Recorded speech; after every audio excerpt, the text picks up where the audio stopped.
Баршаңызға сәлем, құрметті көрермендер, каналыма қош келдіңіздер. Сіздермен Мәдина Досжанқызы.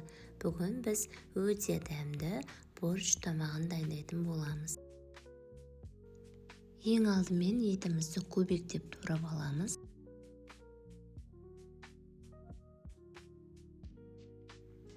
Қысып тұрған майға етімізді салып, жақсылап қуыратын боламыз.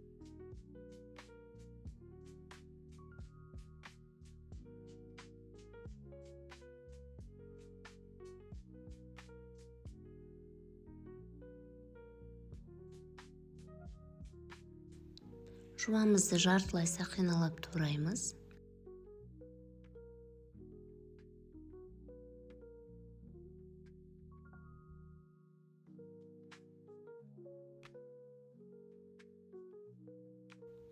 Етімізбен бірге бірнеше минут қуырамыз.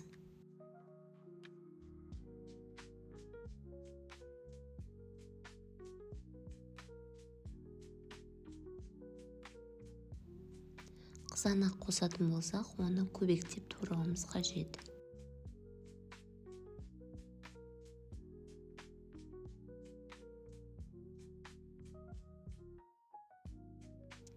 Қызанағымызды қосамыз және қызанақ пастасын бір ас қасық салып, жақсылап қуырамыз.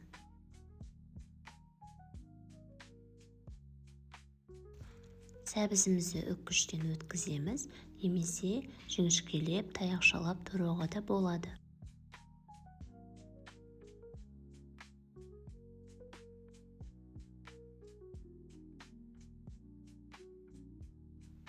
Тәтті борщымызды да таяқшалап турауымыз қажет.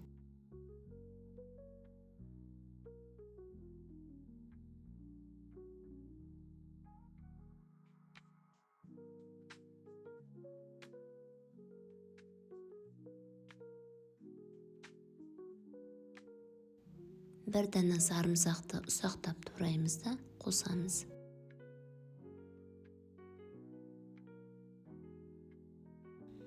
Дәміне қарай тұз және бұрышты қосамыз.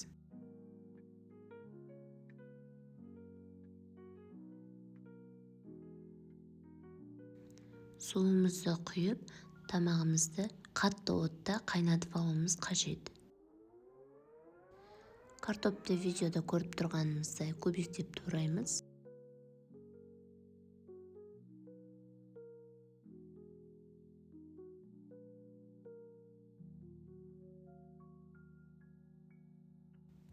Орам жапырақты видеода көріп тұрғандарыңыздай жіңішкелеп турап шығамыз.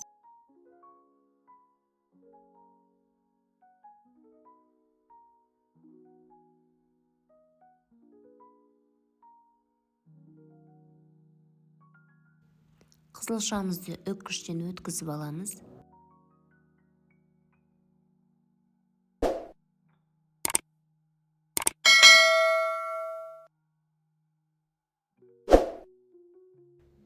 Бөлек табамызға сұйық май құйып, үккіштен өткізілген қызылшамызды 3-4 минут қуыратын боламыз.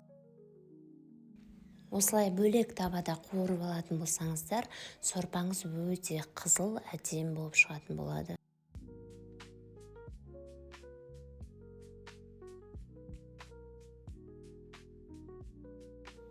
Дайын болған қызылшамызды сорпамызға қосамыз да, араластырып, тағы да 20 минуттай баяу отта қайнататын боламыз.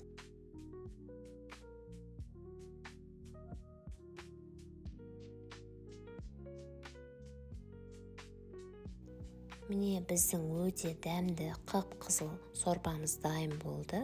Үстіне беруге болады. Борщ сорпасын аскөкпен және қаймақпен ұсынуға болады. Каналыма тіркелуді ұмытпаңыздар. Астарыңыз дәмді болсын.